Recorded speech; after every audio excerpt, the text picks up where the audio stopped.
Hola, buenas noches. Mi nombre es Yervin Bolívar y soy integrante de la materia del taller de gestión documental. Y les voy a hablar un poco de lo que es en forma cronológica, lo que es el proceso de evolución que tuvo el archivo en España.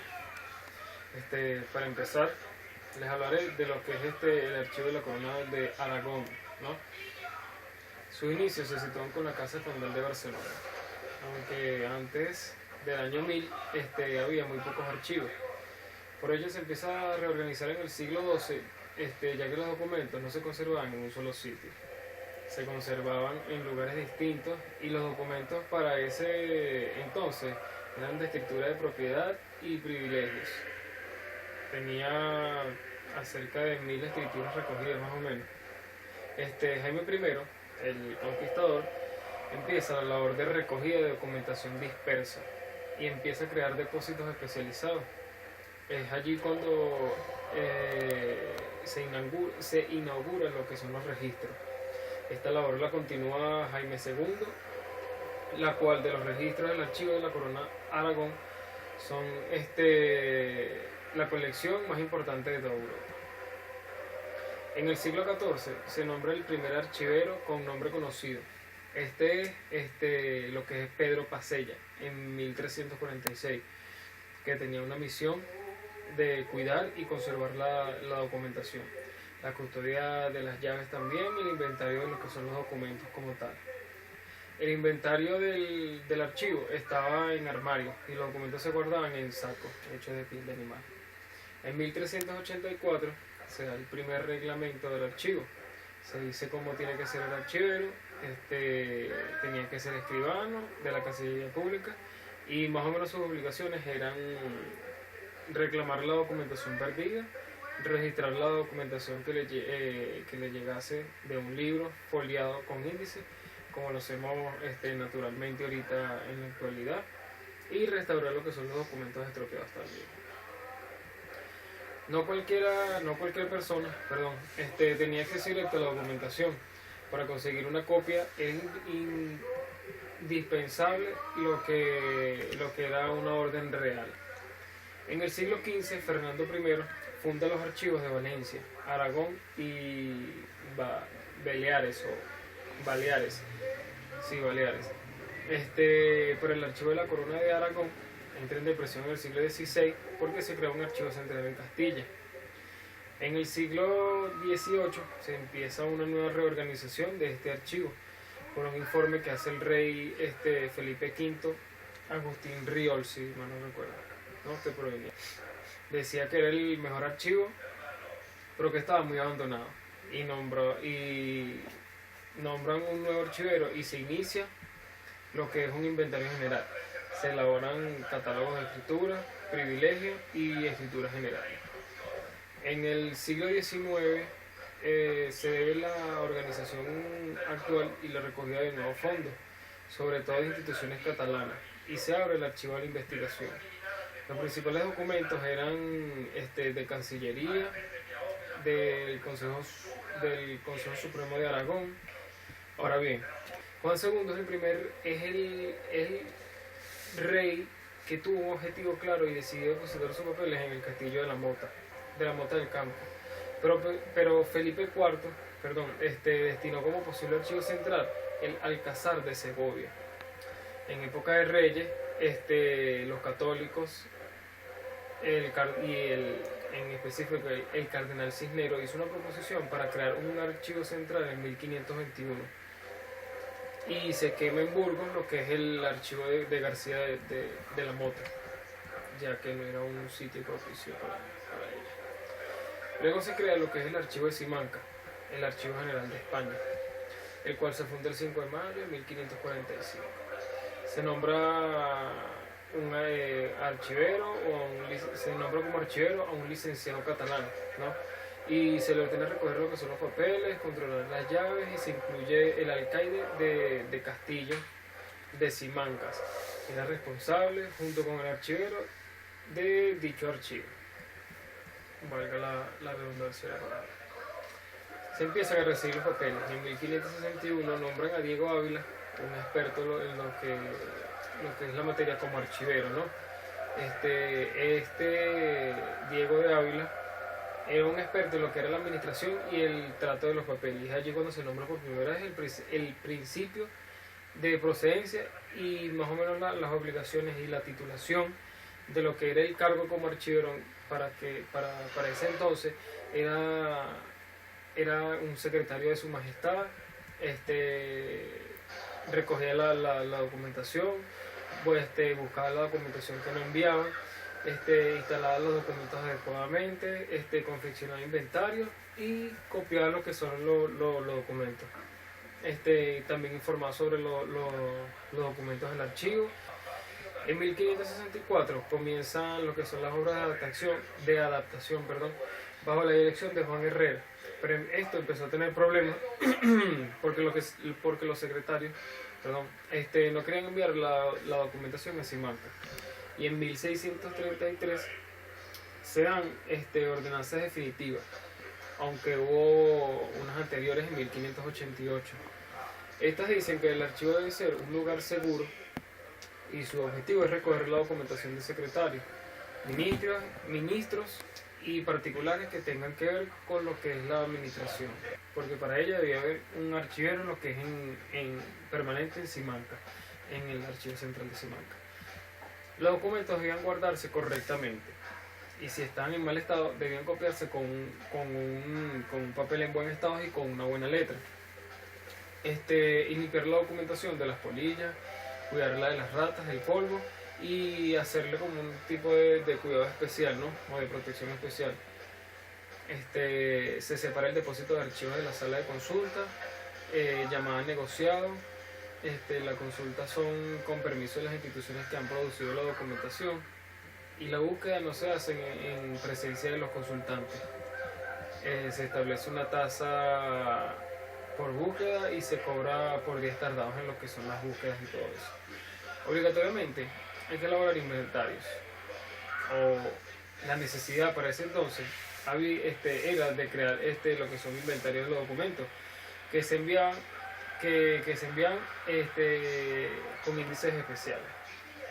Se quería para ese entonces que estuviesen bien descritos los derechos de la corona, y a veces se redactaba libros de las casas memorables del archivo.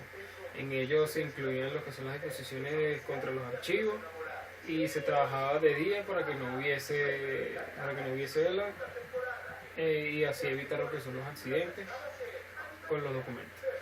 Durante los siglos XVI y XVII se siguió recibiendo documentación y ordenando por legajo, hasta que en el siglo XVIII Agustín Riol dice que allí no puede estar el archivo y propone que se cree un archivo central en Madrid. Proponía que se guardara toda la documentación administrativa más los inventarios de Simancas, es decir, unificar. En 1808, Napoleón ordena trasladar a París los papeles que se referían a asuntos exteriores, y en 1814 Tomás González reorganiza lo que es Simancas nuevamente, y en 1848 se abre Simancas a lo que es la investigación y estudios.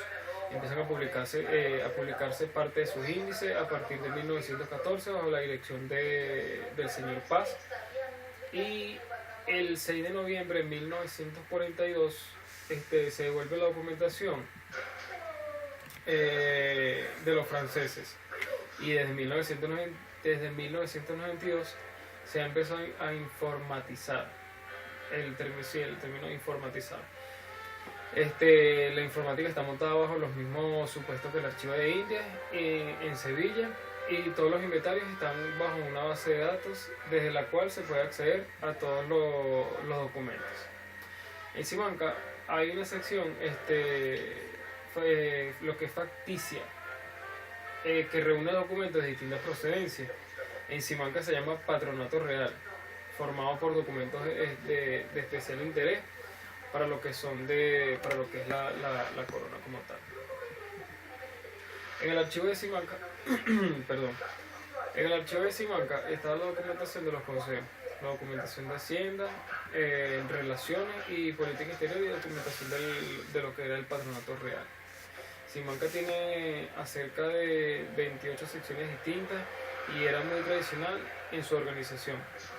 Las secciones más o menos son el Patronato Real, como les acabo de comentar, Secretaría del Estado y Secretaría del Estado, Secretarías Provinciales, Consejo Real de Castilla y Cámara de Castilla.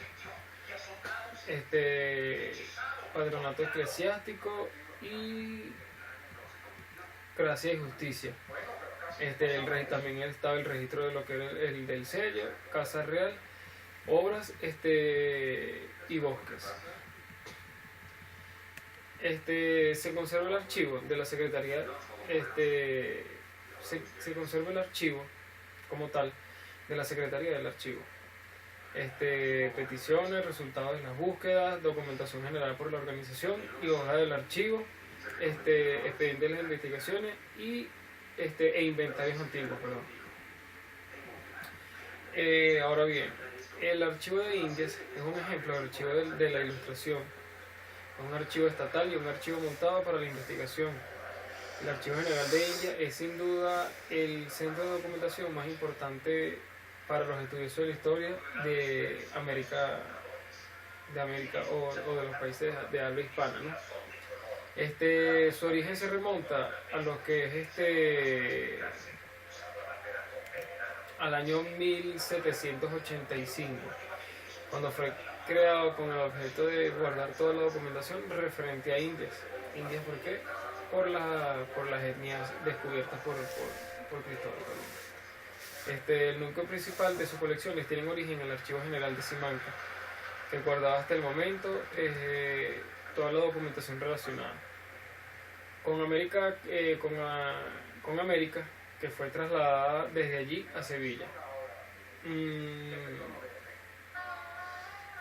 De esta remesa de fondos destaca el correspondiente al Patronato Regio.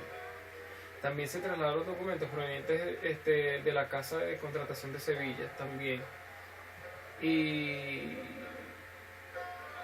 el archivo de Indias está dividido por 16 secciones con cerca de 40.000 legajos, globalizando un poco, que contienen documentación comprendida entre los años 1480 y los años 1900 más o menos. Se trata en su mayoría de documentación emanada por los órganos e instituciones gubernamentales y jurídicas de la administración civil y eclesiástica indiana. Sin embargo, conservan además fondos misceláneos de diversa procedencia y naturaleza, como informes, crónicas, relatos, padrones que aumentan de forma significativa la riqueza informativa y que aportan información a lo que es al centro, ¿no? Sobre los grupos y pueblos indígenas de información documental de carácter etnográfico completamente, y es una muy abundante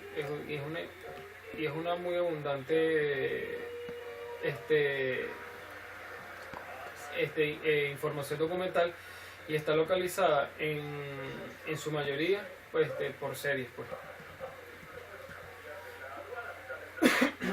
Perdón. La descripción que damos responde a una visión general y selectiva de los fondos con mayor información de carácter etnográfico. La metodología empleada se ha basado en la consulta de catálogos e instrumentos de descripción y el análisis del contenido en algunos documentos.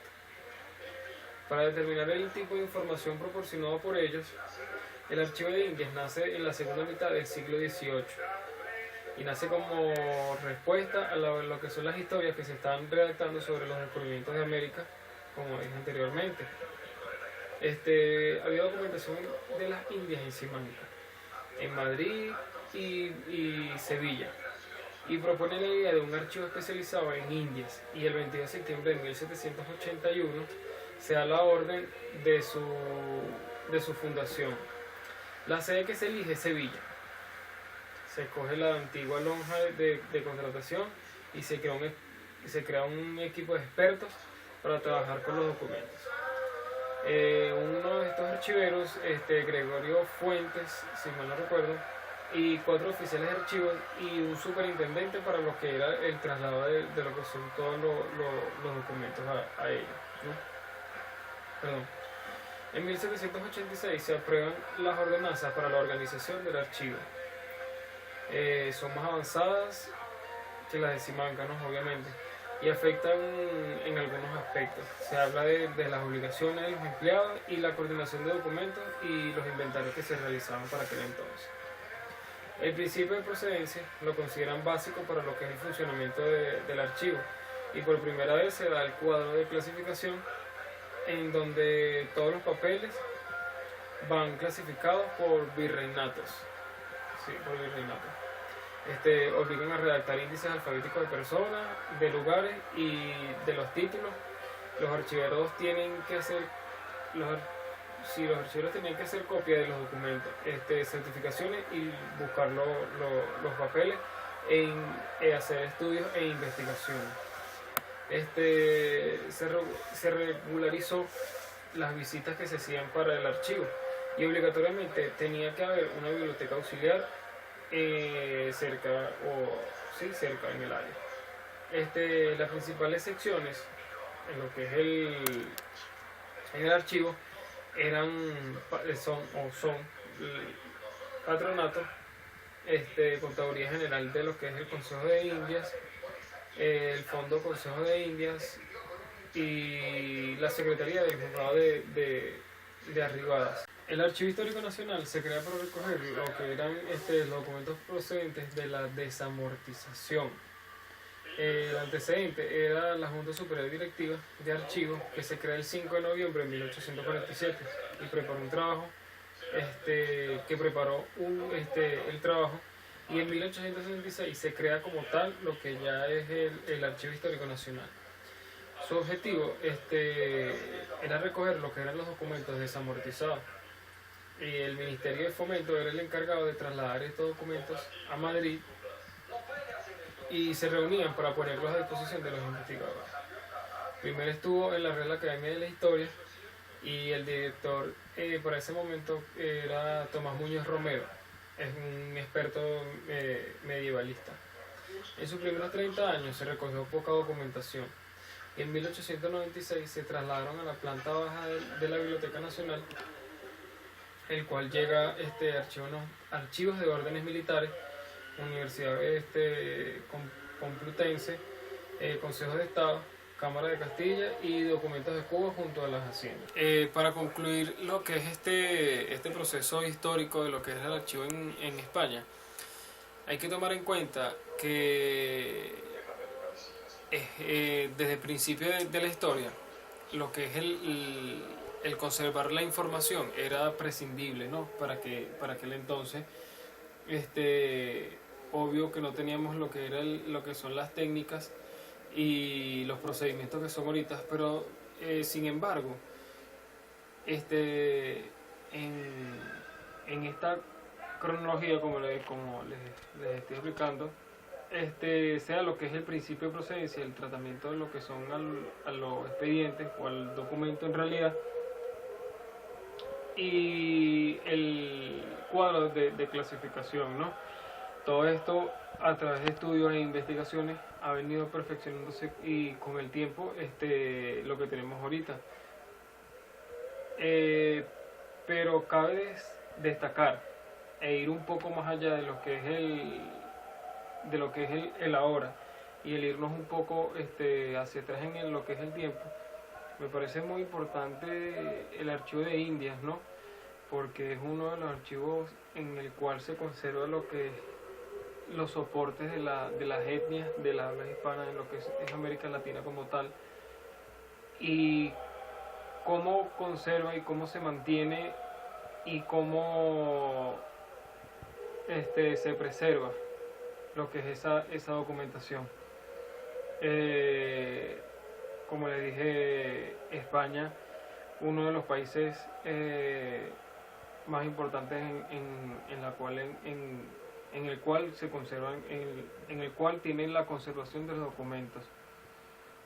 Y bueno, para finalizar y darle punto final a lo que es la exposición, Espero que les haya sido de buen provecho esta información y bueno, hasta luego, buenas noches.